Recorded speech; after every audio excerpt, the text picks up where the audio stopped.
Good day mga kamitsu, welcome back to my YouTube channel.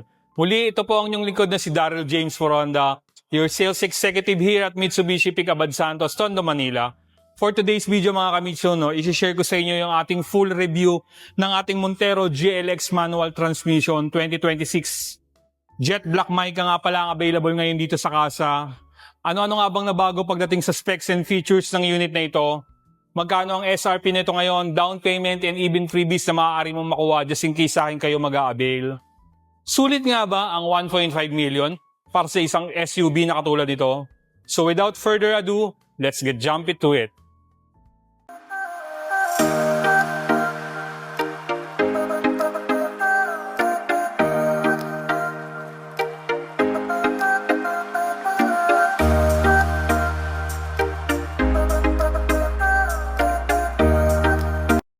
So again mga kamitsu, simulan po natin ang ating review sa front face ng ating Montero na GLX manual transmission. Again, si Montero GLX manual transmission is gumagamit pa rin naman po ng sound insulating windshield, which is ito po yun. Bukod po sa durability, nililesen po ng windshield na ito yung sound sa labas para at least hindi masyadong rinig po sa loob po ng ating cabin, so mas komportable. Again mga kamitsu, gumagamit pa rin naman po ang ating Montero na GLX manual ng Dynamic Shield Front Fascia, which is patented and signature sa lahat ng mga Mitsubishi vehicle ngayon na nasa merkado. Again mga kamitsu, pagdating naman po sa front grille and radiator grille ng ating Montero na GLX manual 2026, same lang din naman po ito ng 2025. Combination po ito ng glossy black finish and silver accent na front grille. Then pagdating naman po sa radiator grille, kung mapapansin natin mga kamitsu, medyo malalaki na po yung butas o yung gap ng ating radiator grille. Bukod po sa nakapagbibigay po ito ng better exhaust, better intake and outtake ng hangin sa loob para at least hindi masyadong hirap po yung ating makina, lalo kung gagamitin natin yung unit sa long drives. Then kung mapapansin nyo mga kamitsu, yung kanyang front grille is similar sa Expander Cross na 2026. Medyo mas brusko tsaka may mga ngipin-ngipin. Mas futuristic tignan. Then mga kamitsu, kung mapapansin po natin, nandyan pa rin naman po yung chrome accent na linya na nandito hanggang dito sa ating ilaw. Pagdating naman po sa lighting system mga kamitsu, gumagamit po ng multi-reflector headlamp ang ating Montero manual. Ito naman po yung pagkakaiba nila sa GLS natin na naka-LED. Then kung mapapansin natin mga kamitsu, wala siyang illuminating light. So isa din yan sa mga comparison natin ng manual versus sa GLS na automatic transmission. Then nandyan po yung assembly ng kanyang turn signal light, then yung park light. So bulb type pa rin naman po ito mga kamitsu. Yun din po yung pagkakaiba ng manual natin compared sa automatic transmission po natin. Then same lang din naman po ito mga kamitsu ng 2025 natin. Nandyan pa rin naman po yung kanyang front bumper diffuser na may silver line na kulay. Ito mga kamitsu. Then meron na siyang built-in na reflector, which is ito po nandito. Then mga kamitsu, isa rin po iso sa pagkakaiba ng ating GLX manual versus sa GLS automatic transmission. Wala pong built-in na camera yung kanyang radiator grille. Sa GLS automatic transmission po kasi is merong camera rito for camera 360. So tara, i-discuss naman natin kung ano-ano may offer ng ating manual pagdating sa engine specs. So tara, buksan natin yung hood para makita ninyo, may discuss ko sa inyo kung anong meron sa manual transmission natin.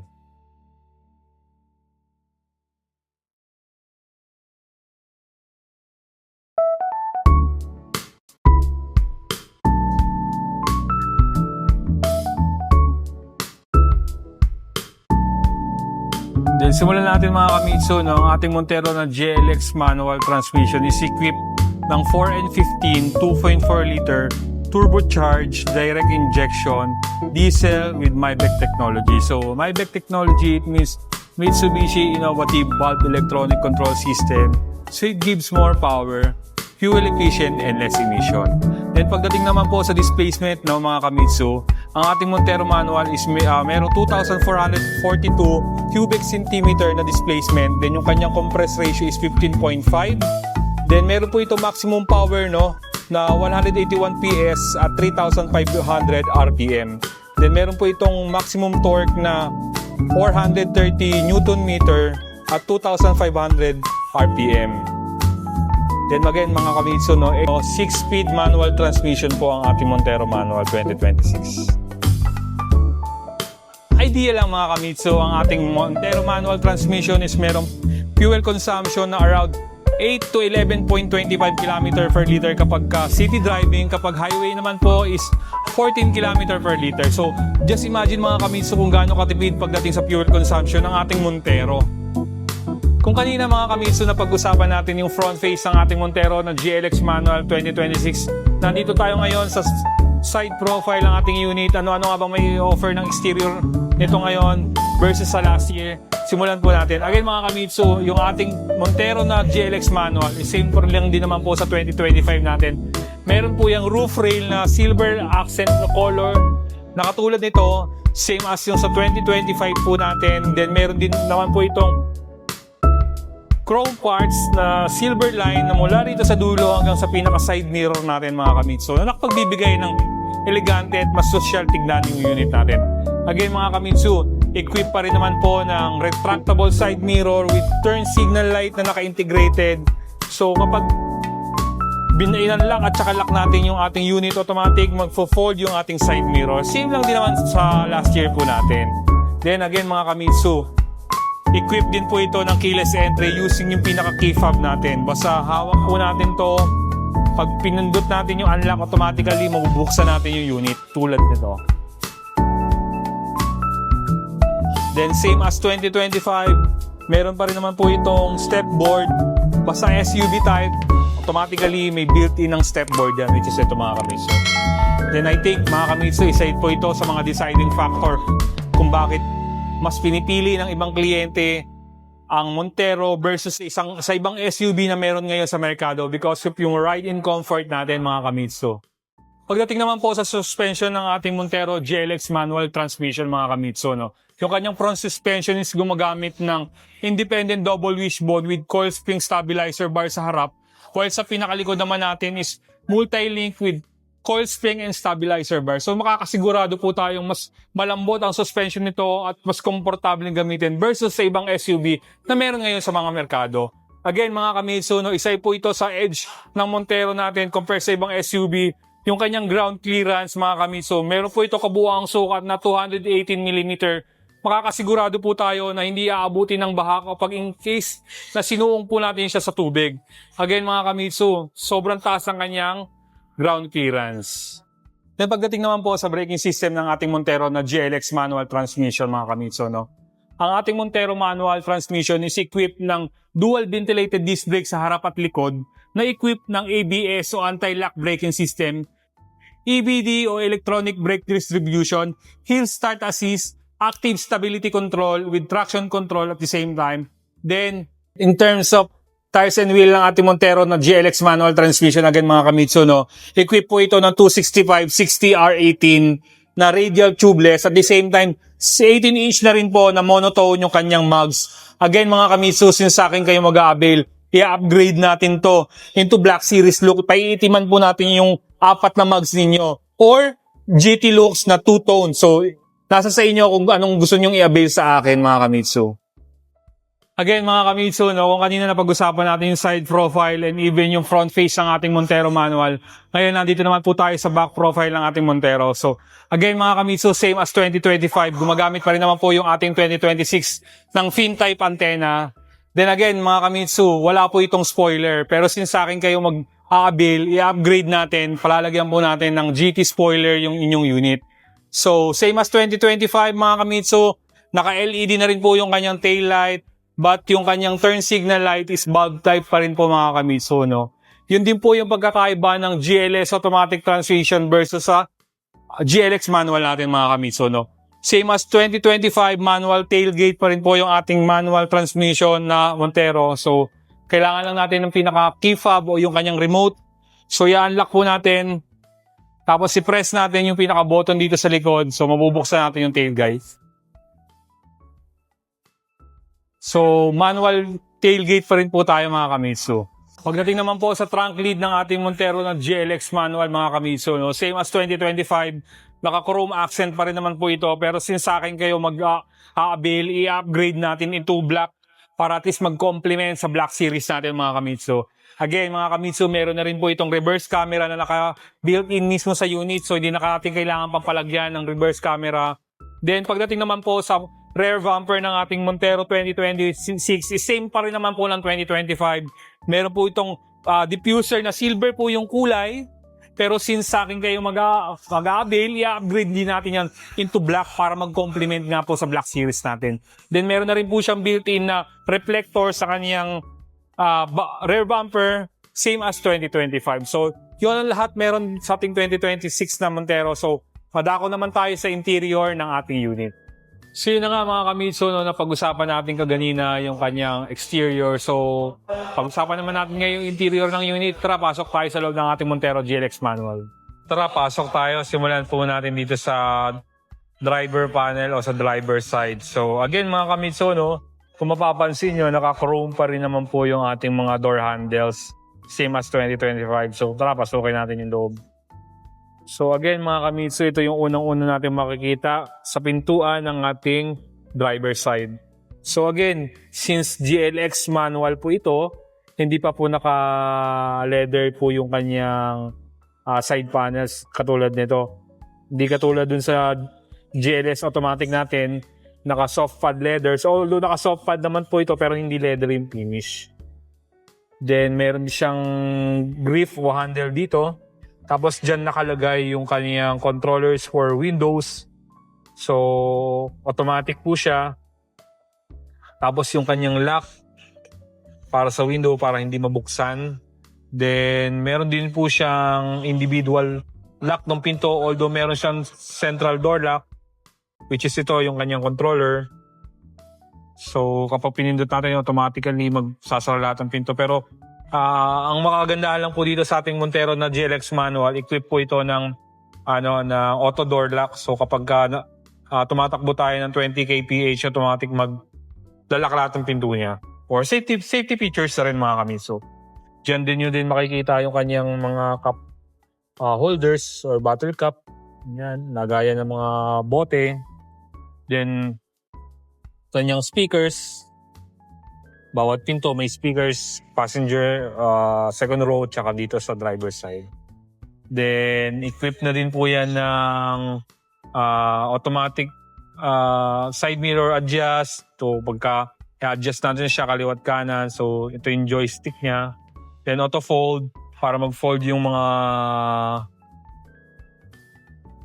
side mirrors natin, lalo na yung magagamit mo yan kapag nasa masisikip kayong lugar. So, parking sonar. Tapos, nandyan yung controllers para sa kaniyang gas. Yun, nagbukas yung gas natin. Then yung hood, ito, dito, pinakailalim natin. Then again, mga Kamitsu, no, ito yung pagkakaiba ng GLX automatic transmission sa GLS automatic. So, naka-manual seat adjust. Sa GLS automatic natin, naka-power seat adjust yung driver's side. Tapos, naka-leather seat yung GLS automatic natin, while si GLX manual is naka-high-grade fabric seat. Pero since sa akin kayo kukuha, isa sa mga major upgrades natin sa unit nyo, ipapa-German leather seat natin to. So, ganun kaganda yung ino-offer natin yung mga Kamitsu. Tapos, madako naman tayo mga Kamitsu sa steering wheel ng ating Montero na GLX manual. Again mga Kamitsu, no, naka 3-spoke leather wrap po yan. May audio remote control, may cruise control, hands-free button, and voice command.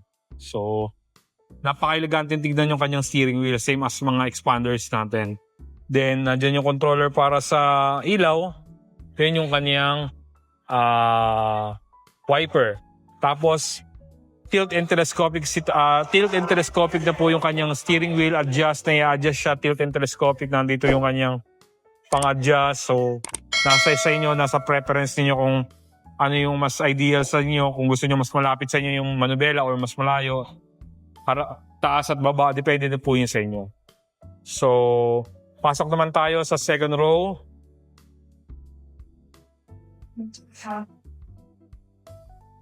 So, same as door panel ng driver, naka-soft pad, fabric po siya, hindi siya naka-leather. Yun din po yung pagkakaiba ng GLX. Sa GLS, may adjustment ng kanyang bintana, door lock, speakers, and bottle cap holder. Yan ang maganda kasi sa kanya mga kamitso, no? May ilaw yung pintuan natin para kapag sasakay tayo at gabi, hindi natin masyadong kita yung stepboard. Since may ilaw siya, so makakatulong yan para hindi tayo mahirapan sa pag-akyat sa ating unit. Again mga kamitso, no? Gaya ng sabi ko sa inyo, naka-fabric po ito. Since sa akin kayo kukuha, i-upgrade natin yung into German leather seat cover. So kasama yan sa offer natin mga kamitso. Then, nandyan yung kanyang ilaw para sa dome lights natin sa second row. Then, para at least kita rin sa third row. So, hindi mahihirapan yung mga nasa third row natin. Then, again mga kamitso, no? Yan, may center armrest console dyan. Same as dun sa kanyang second row. Nandyan yung kanyang armrest. So, yan. May bababa. Then, meron lagayan ng bote. So kung mapapansin natin mga kamitso, no, medyo mababa siya. So ang technique dyan, ililin mo yung inyong upuan into comfortable seat para sa second row. So yan, tingnan nyo. Maayos na yung kanyang armrest. So, yung iba kasi nagtataka bakit nakatungo. So ito, kinakailangan mo lang i-lean back yung inyong upuan sa likod para at least pumantay yung kanyang armrest. Yan, yung meron sa second row natin. So, nandiyan na din po yung mga air vents hanggang sa third row. So, hindi tayo mangangambang maiinitan tayo lalo kapag loaded tong unit. So, hanggang third row meron yung ventilation ng aircon. So, pasok naman tayo mga kamitso sa cargo ng ating Montero GLX manual. Again, mga kamitso, no? Kaya nang sabi ko sa inyo, yung kanyang tailgate is manual ang pag-open. So, hindi siya katulad nung top of the line na automatic yung kanyang tailgate. Tapos yan, isa ito mga kamitso sa mga favorite ko sa Montero, no? Na wala sa ibang SUV. Ang maganda sa kanya, napakaluwag ng kanyang cargo capacity na ipo-full flat po yung kanilang third row seats. So maganda sa kanya, mas maximize natin yung space at the same time mas maluwag. Meron kasi mga SUV na ang pagpo-fold ng third row seats is sideways. So technically, kapag ganun yung folding niya, nakakakain din siya ng space. So added po yun para sumikip po yung ating third row o yung cargo capacity. So, cargo space. Then, nandyan, meron din siya mga maliliit na storage space dyan. Tapos, nandito yung kaniyang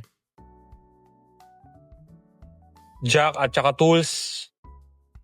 Tapos, may 12-volt socket siya dito. So, bibilihan lang natin siya ng adapter para makapag-charge yung nasa third row natin, mga kamitso. Then, kung mapapansin din natin, mga kamitso, no? May mga bottle cap holder dyan na abang para sa third row natin. Seat belts, yan, kompleto hanggang third rows. So, ibabalik natin yung kanyang upuan para ma-try naman natin yung seating capacity. Kung enough yung space.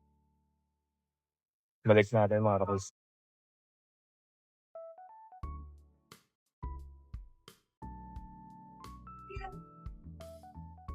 So yun mga kamitso, no, ibinalik ko sa kanyang pagkakaayos ng third row seats para matry natin yung seating capacity. So again, naka-manual yung kanyang tailgate, so kailangan hawakan dito. Pag ibababa natin, tulak natin siyang ganyan. So yun. Dito naman tayo sa kabilang side mga kamitso ng kanyang passenger side. So bubuksan natin siya. Same as kabilang side ng pintuan, na dyan yung controller para sa bintana, then yung kanyang lock ng pinto. Tapos gaya ng sabi ko mga kamitso, no, since GLX manual po ito, yung kanyang mga side paddings is hindi pa leather.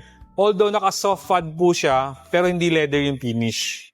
Tapos May lagayan din po ng mga bote or bottle cap, nandyan. Then yung kanyang speakers, naka-fabric seat po yan, pero since sa akin kayo kukuha, i-upgrade natin po into German leather seats. Same nung pagkakakuha ko kanina, na doon yung kabilang side para sa aircon vent. I-off natin, baka maloobat mga kamitsu. Tapos yan, maluwag naman mga kamitsu, no? So pasukin naman natin yung passenger side. Yan mga kamitsu. So nandyan pa rin naman yung kanyang manual na upuan, tapos naka high grade fabric seats, tapos yung adjacent para sa upuan natin. Nandyan yung kanyang glove box. Ito. Yan. Pakalaki ng storage niya. Tapos yung kanyang dashboard, hard plastic na ABS, tapos merong finish ng leather. So parang leather, pero leather effect lang, pero hindi talaga siya leather mga kamitsu. Plastic po ito. Tapos yung kanyang SRS airbag nasa magkabilang gilid, kabilang side, ganun din po sa kanyang passenger. So equip po siya ng maraming airbag. So hindi tayo mangangamba na pagdating sa airbag, tinipid po itong Montero. So hindi ho ito tinipid. Tapos meron po siyang silver line accent dito. Nakapagbibigay din naman ng luxurious look, elegante, mas premium, kahit base variant lang po ito. Again, meron na rin po siyang tinatawag na airbag cut-off switch. Yan.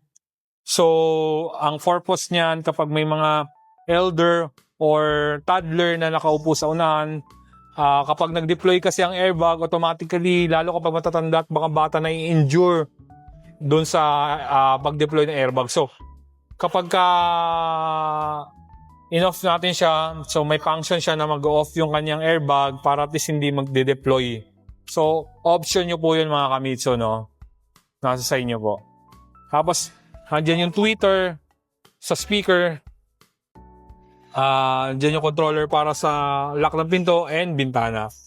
Speakers and bottle cup holder here. So yun mga kamitsu, no? Papasukin ko naman yung harap niya para mai-discuss ko sa inyo yung dashboard ng ating unit. Mga kamitsu, no, i-discuss ko naman sa inyo kung anong meron dito sa dashboard natin. So again mga kamitsu, yung ating dashboard is equipped ng ABS o hard plastic na merong leather seat, leather effect finish.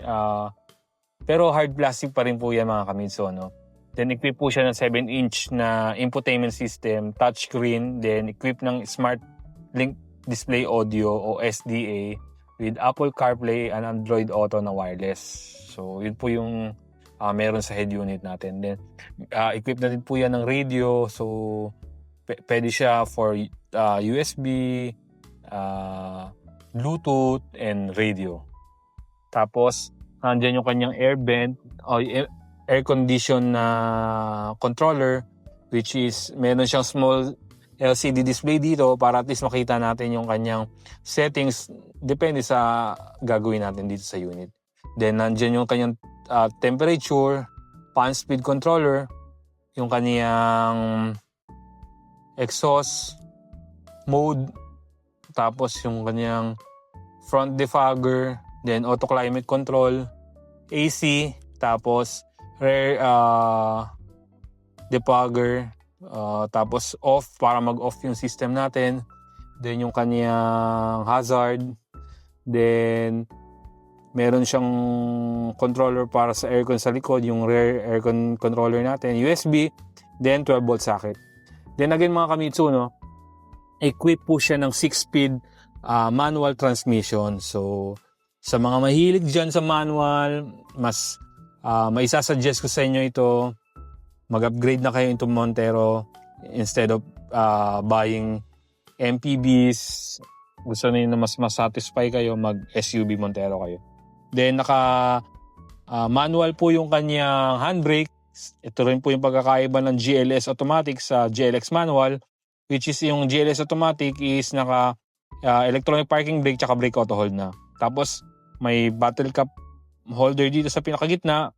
Then ito, storage. Depende sa inyo kung ano ilalagay natin yun. Tapos may center armrest na rin siya. Tapos fabric, pero i-upgrade natin yan into leather seat. Leather. Tapos yan mga kamiso, no? Ang laki nung kanyang lagayan. Tapos meron yang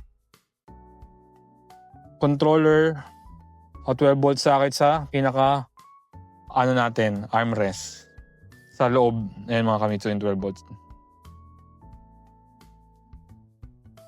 Tapos gaya ng discuss ko sa inyo kaganina, again, naka 3-spoke leather raft na yan, yung kanyang steering wheel. Tapos yung kanyang, isa din to sa pagkakaiba ng GLX manual sa GLS automatic, GLX manual sa GLS automatic transmission. Yung kanyang cluster meter, combination po yan ng analog and digital. Sa GLS po kasi is fully digital. Tapos yun, may maliit na LCD display diyan. So, tatry natin, bubuksan natin yung unit. So, yun yung kanyang cluster meter. Gaya nga ng sabi ko sa inyo, naka-half na digital and meron siyang small panel dyan ng digital, then analog cluster meter. Yan. Tapos, yun yung kanyang head unit. Tapos, yung kanyang aircon vent, ay yung kanyang aircon controller, may LCD display. So yan mga kamitsu. Patayin natin baka malobat. Kaya mong mangarap. Kaya mong magtagumpay.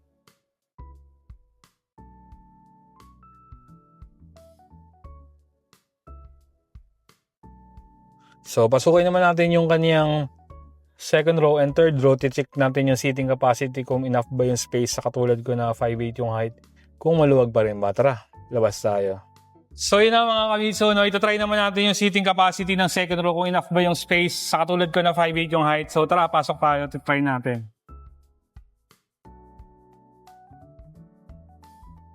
Yan again mga kamitsu, no? Nasa pinaka-komportable na ako ng aking pagkakaupo.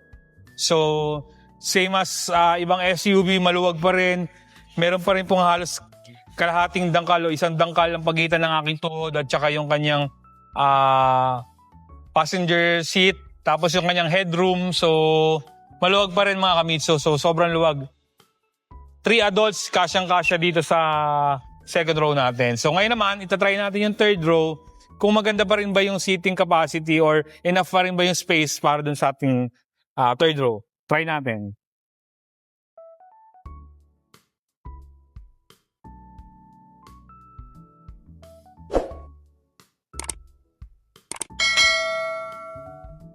So yun na mga kamitsu, no? Nasa third row na tayo ng ating Montero. So gaya ng nasabi ko, enough pa rin naman yung space. Komportable pa rin kung may uupo pa rin na adult sa third row natin. Maluwag pa, meron pang kalahating dangkal ang pagitan ng aking tuhod at yung upuan sa second row. Gayun din mga kamitsu, yung kanyang headroom. May kalahating dangkal pang pagitan yung aking ulo at saka yung kanyang ceiling o yung kisame. So goods na goods to mga kamitsu.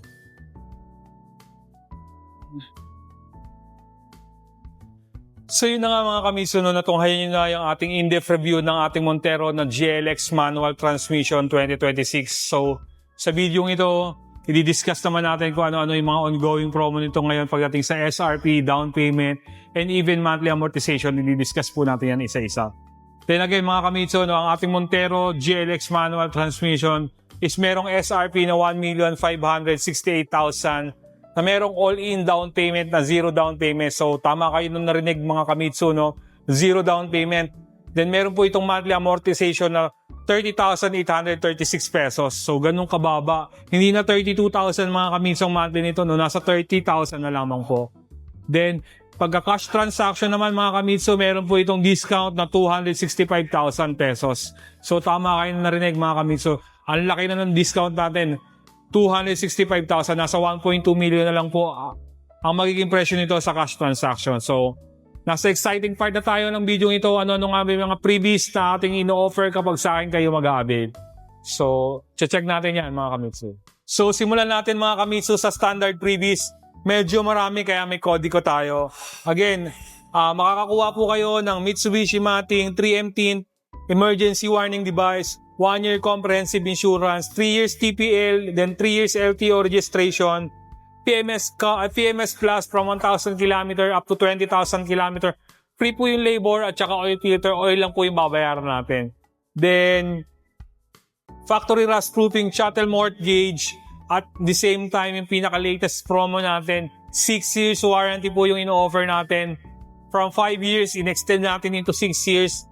Most probably, sa ibang kasa po kasi is 3 years or 100,000 whichever comes first.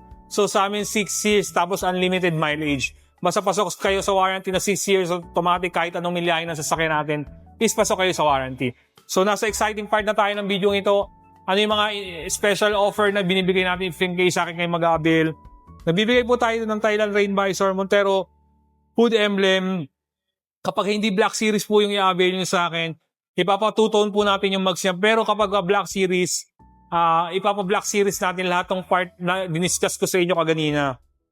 So nagbibigay din po tayo ng spoiler. So palalagyan natin ng spoiler, keychain, dashcam, car cover, umbrella, Bosch horn. So ina-upgrade din natin yung busina niya from regular into Bosch horn. German leather seat cover. So tama kayo na narinig. Aside from Black Series look, ipapa-leather seat din natin yung inyong upuan. Muffler tip, side step seal, cargo trunk tray, 3-row deep dish matting. So nagbigay na tayo ng regular matting ng ganina, magbibigay din po tayo ng deep dish matting. Tapos ito po yung mga Black Series part na i-upgrade natin. If in case sa akin kayo kukuha yung kanyang black top roof, pag ibang kulay po yung inabil natin like white or silver, ipapaitim-itiman natin yung bubong ninyo. Yung kanyang roof rail, instead of silver, papaitiman din natin. Yung kanyang front grill, gaya ng sabi ko sa inyo kanina, yung silver part, gagawin natin black. Yung kanyang front bumper diffuser, instead of silver, papaitiman din natin. Yung mugs. So tama kayo na narinig, kung mag Black Series look, ipapamags po natin na itim yung inyong mugs from regular na silver into black. Tapos yung kanyang rear bumper diffuser, instead of silver lining, gagawin natin black. So, tama kayo na narinig, worth 45,000 na previous po yung maaari nyo makuha just in case kayo mag-a-avail. So, sa mga nagbabalak po na gustong kumuha ng sasakyan, nasa screen na po yung aking full contact details. You can reach me on my social media account. Then yung mga number na naka-flash sa screen is Viber, Ready, and WhatsApp. Then please, do like, share, and subscribe to my YouTube channel and click the notification bell button para naman maging updated sila sa mga next video pa natin. Once again, this is your sales consultant, Daryl James for Honda. Now signing out. Ciao!